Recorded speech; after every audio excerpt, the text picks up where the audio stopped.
Vamos al texto bíblico. Como les dije la primera noche, no nos va a dar tiempo para analizar toda la epístola de Judas. Yo tengo 12 mensajes y voy a predicar solamente 6, así que voy a correr un poco.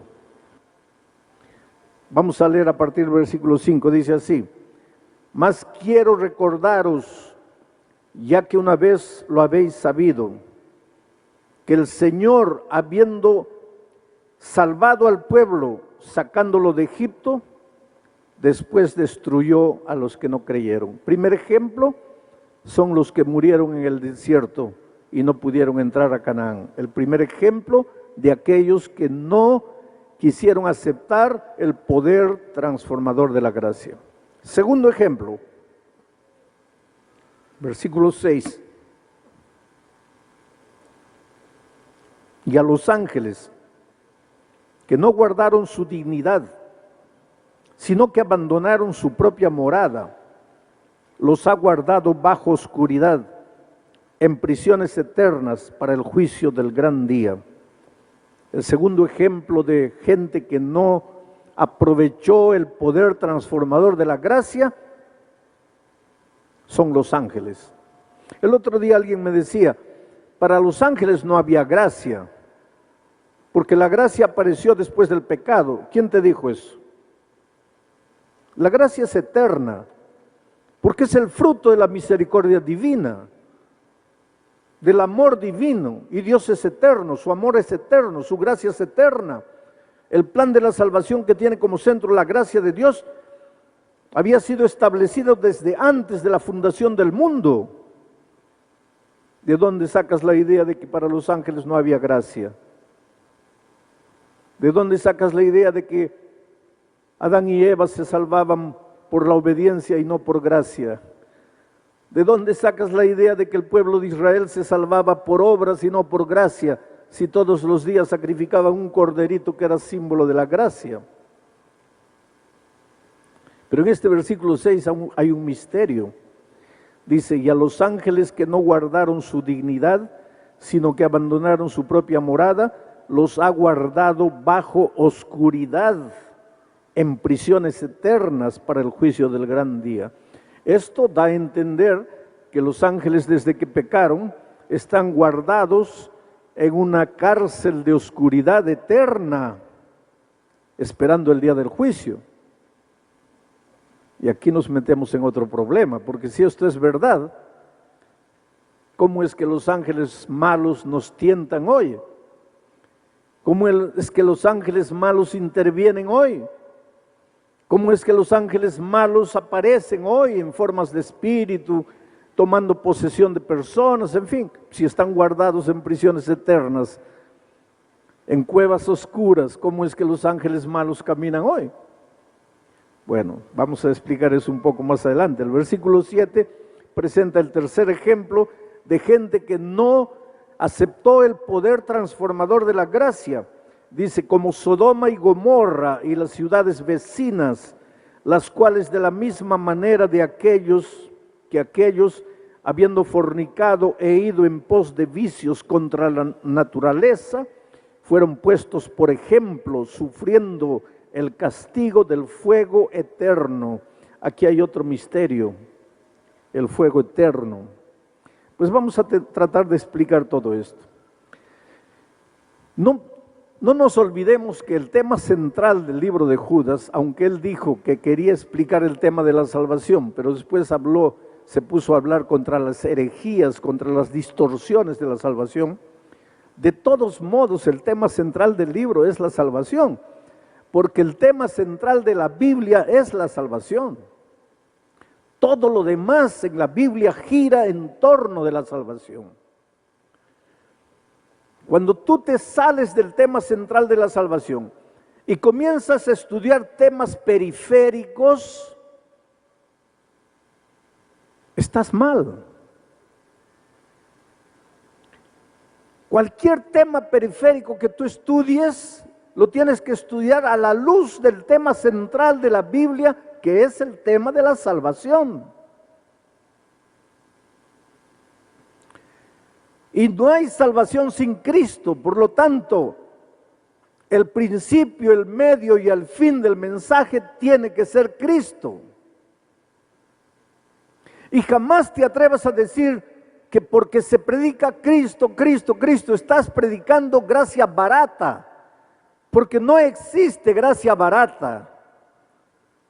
Porque la gracia se expresó a raudales de sangre en la cruz del Calvario, sangre preciosa del unigénito Hijo de Dios. Eso no es barato. Jamás te atrevas a decir que enaltecer el Evangelio, predicar la salvación en Cristo, levantar a Jesús, es predicar gracia barata. Primero, no existe gracia barata. En segundo lugar, ay de nos si Cristo no hubiera muerto en la cruz del Calvario. Toda nuestra vida gira en torno de eso. Nuestra redención, nuestra salvación gira en torno de la cruz de Cristo. Pero Judas dice que había gente que, aprovechándose de eso, en el primer siglo entró enseñando, bueno, ya que Cristo nos salva, ya que su amor es grande y maravilloso, ¿para qué dejar la vida de pecado? Y esa era una distorsión del tema maravilloso y sublime de la gracia. Porque, querido, anoche lo dije y lo repito hoy, la gracia no es permiso para continuar pecando. Si Cristo tiene poder para salvarte, para perdonarte, claro que tiene poder para transformarte. No hay nada en tu vida. No conozco las luchas de tu corazón, no conozco las luchas que tú a solas enfrentas con las fuerzas demoníacas, pero no hay nada en tu vida que Dios no pueda limpiar, que Dios no pueda transformar. La gracia de Cristo no viene para pasarte la mano por la cabeza y decir, pobrecito, yo te comprendo, sigue pecando, jamás. La gracia de Cristo llega a tu vida para transformarte, para hacerte una nueva criatura. Pero pastor, yo no tengo fuerzas. Es justamente que por eso tu transformación depende de la gracia, no por tus fuerzas, porque tú nunca vas a tener fuerzas. No trates de cumplir, de guardar, de seguir, de obedecer por tus propias fuerzas, porque nunca vas a poder hacerlo. Ahora, en esta mañana, Judas presenta 3 ejemplos de personas que no aceptaron el poder transformador de la gracia. Yo me voy a detener primero en los 2 últimos y después voy al primero. Los ángeles son el típico ejemplo de seres que se rebelaron contra la gracia. ¿Y cómo se rebela alguien contra la gracia? Cuando te sientes con el derecho de merecer algo. Porque la palabra gracia viene de la palabra gratis. Gratis, no pagas nada, no haces nada, es gratis. Pero cuando Lucifer abrigó en su corazón la idea de que yo también tengo derecho de sentarme en el trono, estaba rechazando la gracia. Él no tenía siquiera derecho de vivir, mucho menos de sentarse en el trono. La vida es gracia, respiras por gracia, comes por gracia, la lluvia cae por gracia, el día amanece por gracia. Gracia. No tenemos derecho. Pero Lucifer y sus ángeles rebeldes se sintieron con el derecho. No pienses que, oh querido, no pienses que porque cumples, porque guardas, porque sigues, tienes derecho a la salvación. Porque si tienes derecho de la salvación, pues ya no existe gracia. Tu salvación ya es por derecho, ya no es por gracia. Ni tú ni yo tenemos derecho a nada, somos salvos únicamente por la gracia. Y para enseñarnos esto, a veces Dios permite que tú caigas al fondo del pozo, que te hundas en la arena movediza del pecado, que la propia vida te lleve a un rincón a tragar polvo, comer tierra, para entender que tú no tienes derecho y que si serás salvo y finalmente heredarás el reino de los cielos es únicamente por gracia. Pero los ángeles se sintieron con derecho de y rechazaron la gracia, distorsionaron la gracia. Y ahora viene el texto complicado y dice que por ese hecho Dios los encerró en cuevas profundas eternamente esperando el día del juicio. Ahora vamos a entender una cosa, queridos. Dios usó a los escritores bíblicos con sus características, con su lenguaje, con su manera de hablar, con su manera de decir las cosas. Eso es lo maravilloso de Dios, que Dios respeta al escritor bíblico. En la Biblia encontramos muchos estilos de escritura. Un David, que es un poeta y escribe con figuras lindas, apelando mucho a la naturaleza, a las cosas bellas, ¿por qué? Corazón de poeta, naturaleza de poeta. En la Biblia encontramos a un Amós, agricultor, que escribe sin belleza ninguna, pero es un instrumento en las manos de Dios. Encontramos a un estadista como Moisés, que registra detalles, como Josué, que registra detalles, estilos. Y en la Biblia también hay muchas figuras de lenguaje.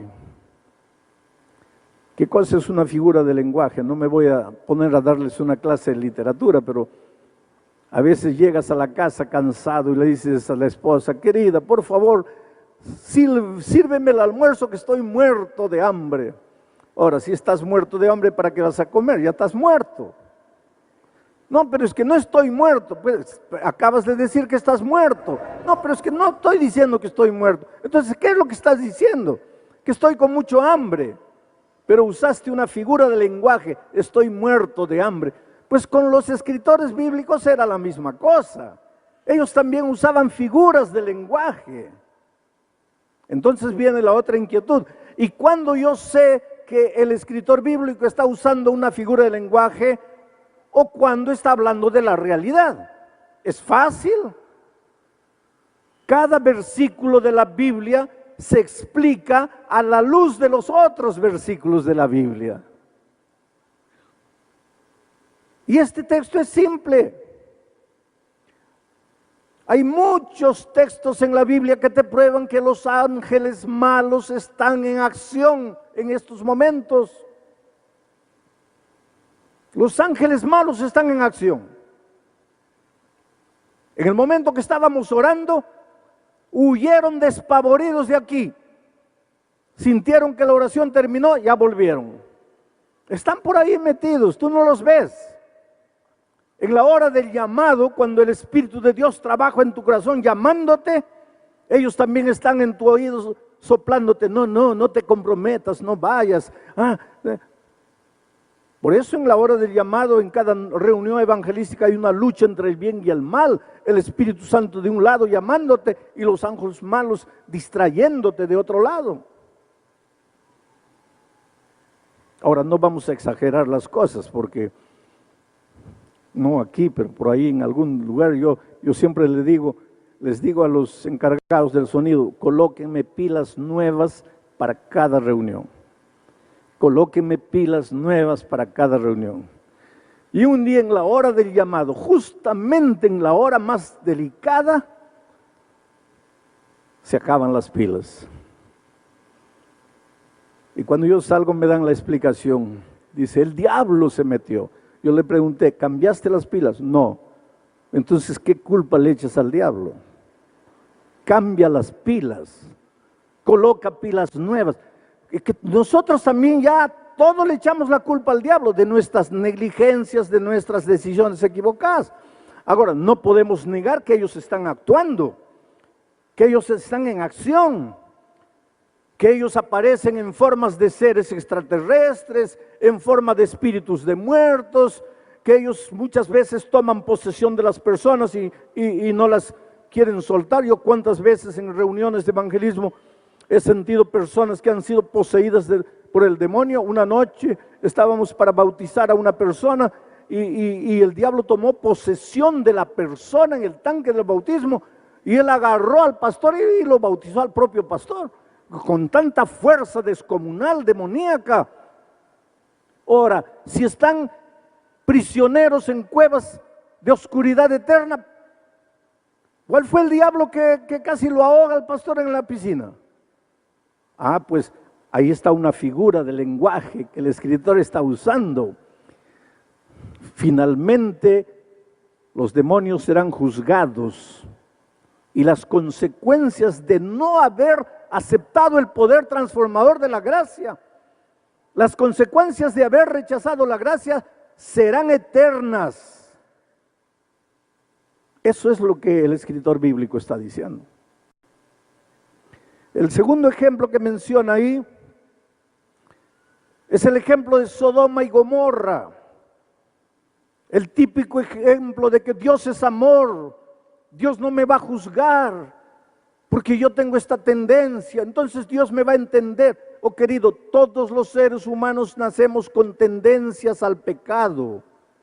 Unos para ser orgullosos, otros para ser mentirosos, otros tendencia para ser vanidosos, otros tendencia para el alcoholismo, dependiendo de la herencia genética que reciben, tendencias para ser asesinos, hombres violentos, y otros tendencias para sentir atracción por personas del mismo sexo, tendencias.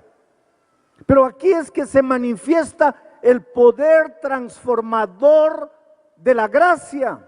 La tendencia no es argumento para que digas, Dios me va a entender. Oh querido, Dios te entiende. Dios entiende tus luchas. Dios entiende tus noches de lágrima, de dolor. Dios entiende las veces que te arrodillas y le pides perdón y le dices, Señor, transforma mi vida. Dios te entiende, pero Dios no acepta la actitud pecaminosa, porque la gracia de Cristo se derramó a raudales en la cruz, no solo para traerte perdón, sino para traerte transformación. Hay poder en el Señor Jesucristo, hay poder en el Evangelio, hay poder en la gracia. Tú no tienes derecho de salir derrotado, de sentirte prisionero para siempre, de sentir que no puedes. Tal vez no hayas podido hasta hoy, pero ve a Jesucristo, clama por el poder transformador de su gracia y tú vas a ver lo que va a suceder en tu vida. En Sodoma y Gomorra la gente jugó con la gracia de Dios. La gente pensó que la gracia maravillosa de Dios, el amor, la misericordia divina, iba a justificar sus pecados. ¿Y qué sucede? El texto bíblico usa otra figura. Dice que por eso, voy a leer el versículo 7, como Sodoma y Gomorra, las ciudades vecinas, las cuales de la misma manera que los ángeles, que se habían revelado con la gracia, habiendo fornicado ahora e ido en pos de vicios contra la naturaleza, fueron puestos por ejemplo. ¿Ejemplo de qué? Ejemplo del que rechaza la gracia y ejemplo del resultado de rechazar la gracia.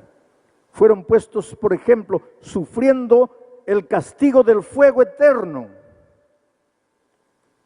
Hay mucha gente que lleva al pie de la letra literalmente este fuego eterno y piensan que cuando Dios venga y haga caer el fuego, ese será fuego eterno que arderá por los siglos de los siglos. Tú puedes imaginar a un Dios de amor, a un Dios de misericordia, viendo a los seres humanos quemarse por los siglos de los siglos. Es decir, están en el fuego, no mueren, pero siguen ardiendo, ardiendo, ardiendo por toda la eternidad. ¿Qué amor es ese? Ahora hay gente que dice, pero la palabra de Dios lo dice. Sí, la palabra de Dios lo dice. Pero ahora yo te hago una pregunta. Dice ahí como Sodoma y Gomorra, que recibieron el castigo del fuego eterno. ¿Sodoma y Gomorra continúan ardiendo hasta hoy? Y si no están ardiendo hasta hoy, entonces Dios miente. Entonces la palabra de Dios está equivocada, porque dice que Sodoma y Gomorra, como resultado de rechazar la gracia, recibieron el castigo ardiendo con fuego eterno.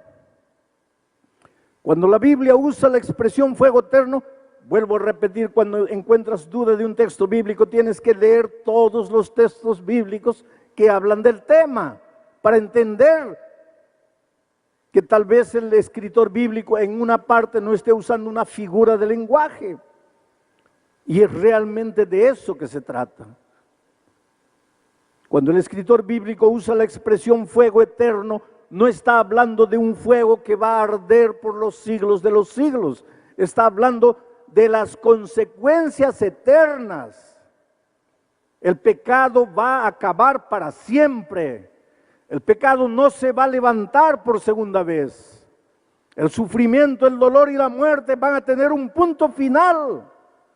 Todo lo que te hace sufrir hoy, todo lo que trae dolor a tu vida, todo lo que te hace llorar, va a tener un punto final. Las consecuencias son eternas.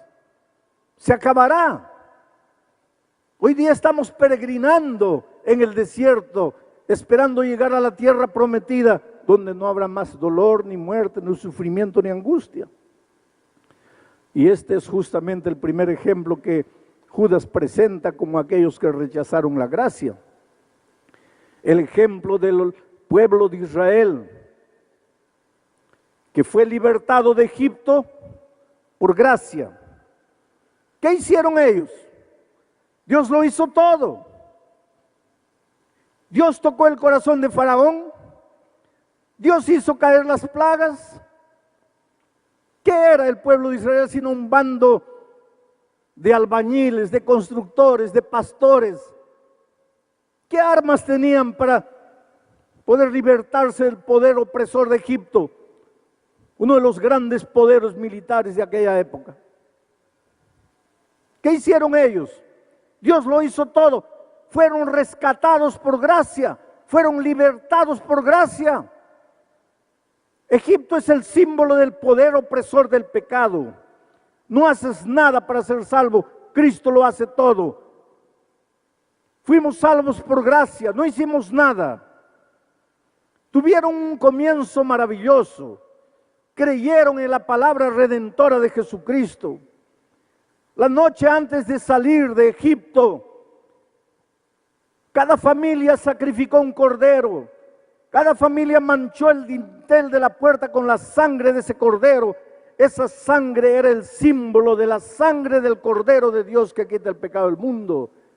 Gracia, gracia abundante, gracia perdonadora, gracia transformadora. Pero en el camino del desierto, y nosotros que un día fuimos libertados del poder opresor del pecado, y que estamos en dirección de Canaán celestial, a veces tenemos un principio de jornada extraordinario, lleno de gracia. Una noche como esta entras aquí y te encuentras con Jesús y le entregas la vida. Pero después, en el duro caminar del desierto, te olvidas de la gracia. Y te comienzas a perder en los detalles periféricos de tradiciones y costumbres. Y te olvidas de la gracia maravillosa de Cristo. Ese pueblo que se perdió, ese pueblo que no entró a Canaán, porque ustedes saben que cuando salieron de Egipto en 2 años llegaron a los límites de la ciudad, a los límites de la ciudad de la promesa. 2 años. Pero no creyeron, les faltó fe, se perdieron y se quedaron vagando 38 años por el desierto, hasta que toda aquella generación incrédula de la gracia muriera. Solo Josué y Caleb se salvaron de aquella generación y entraron con la nueva generación. ¿Cuál fue el problema de ellos? Incredulidad. Voy a leerles el texto, dice: mas quiero recordaros ya que una vez lo habéis sabido, que el Señor, habiendo salvado al pueblo, salvación, habiendo salvado al pueblo, sacándolo de Egipto, después destruyó a los que no creyeron. ¿Sabes que el pecado de ellos no fue? Claro que hicieron tonterías, porque el resultado de no creer es hacer tonterías como la más grande tontería de Cades Barnea. Bien antes de entrar a la tierra prometida. Pero el pecado básico que dio origen a todos los otros pecados fue la falta de fe, creer. Ellos no creyeron. Y la vida cristiana, mi amado, no es por lógica, es por fe. Hay cosas en tu vida que Dios no te va a explicar. ¿Por qué perdiste el brazo cuando eras un niño? Dios no te lo va a explicar. ¿Por qué tu hijo de 3 años está con leucemia? Dios no te va a explicar. ¿Por qué si andaste, caminaste en los caminos de Dios toda tu vida, ahora con 40 años estás con cáncer? Dios no te lo va a explicar. Si Dios te explicara las cosas, la vida cristiana sería por lógica y no por fe. Pero la vida cristiana no es por lógica, es por fe. Tienes que aprender a confiar, a creer. A creer. Dios nunca te llevará a un lugar donde su gracia maravillosa no te acompañe. El pueblo de Israel en el desierto no creyó. Mi pregunta esta mañana para ti es: ¿tú crees? ¿Has creído en el Evangelio? ¿Crees en el Señor Jesucristo? ¿Crees en el poder transformador de la gracia? Interesante que Santiago escribe y dice así: ¿tú crees? El otro día alguien me dijo: pastor, el diablo es ateo, ¿no es cierto? Le digo: ¿por qué? Porque el diablo no debe creer en Dios. Estás equivocado, querido. El diablo no es ateo, el diablo es creyente. Santiago dice: ¿tú crees en Dios? ¿Tú crees que Dios es uno? Haces bien en creer en Dios. Pero quiero que sepas que los demonios también creen. El diablo cree. Y el diablo estudia la Biblia. ¿Te acuerdas cuando tentó al Señor Jesucristo en el desierto? Fue con la Biblia abierta. Y yo me atrevo a decirte esta mañana que el diablo conoce la Biblia mejor que algunos que están esta mañana aquí. Porque el diablo fue a Jesús con la Biblia abierta y le dice así: no solo de pan, no, si eres hijo de Dios, dile a estas piedras que se transformen en pan. Y usó un versículo bíblico. Si eres hijo de Dios, arrójate desde aquí, porque está escrito: a sus ángeles mandará. Él se sabía todo de memoria. Y yo te pregunto: ¿dónde está ese texto en el Antiguo Testamento? Hay mucha gente que no me va a saber responder, pero el diablo lo tenía en la punta de la lengua. Entonces el diablo es creyente. El diablo cree en Dios. El diablo conoce la palabra de Dios. ¿Cuál es el problema con el diablo entonces? Ahí está el problema de la fe. ¿Qué cosa es fe? Fe no es mover la cabeza. Fe no es decir sí. La fe opera. La fe no es levantar las manos al cielo y cantar con los ojos cerrados y llorar. Eso no es fe. Fe es más que eso. Y te voy a contar una historia que tú ya debes saber.